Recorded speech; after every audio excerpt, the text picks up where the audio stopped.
Hi, this is David Comfort from Democracy Action Network. Here's a mind-blowing fact. Did you know that only about 4 million American workers, or roughly 2.5% of the workforce, are in tipped occupations? This number is astonishing when you consider the weight that tipping has in our service economy.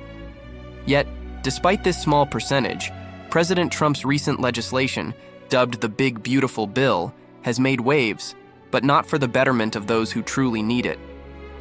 Here's what's honestly crazy. This law was touted as a win for tipped workers, particularly aimed at swing states like Nevada, where the service industry reigns supreme. However, it turns out that the elimination of federal income taxes on tips will primarily benefit those in the upper half of the income distribution, leaving the lowest income tipped workers high and dry.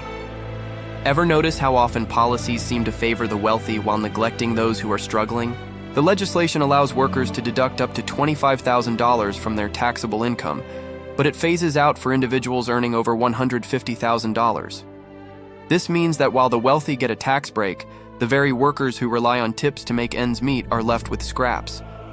This is emblematic of a larger pattern in our economy, where middle and higher income Americans are prioritized, while low-income families face cuts to essential programs like food stamps and Medicaid. What if I told you that only about 5% of the lowest-earning workers are in tipped occupations? This stark reality highlights the absurdity of a law that claims to help tipped workers, but inadvertently does little for the majority of low-income earners. The child tax credit expansion is another example. It's not fully refundable, meaning low-income families won't see the full benefits. The irony here is palpable. While politicians scramble to win over swing voters, they craft policies that are more about optics than actual relief. Democratic lawmakers in Nevada, who once championed the idea of eliminating taxes on tips, are now frustrated that this new law isn't permanent, while tax breaks for the wealthy are set in stone.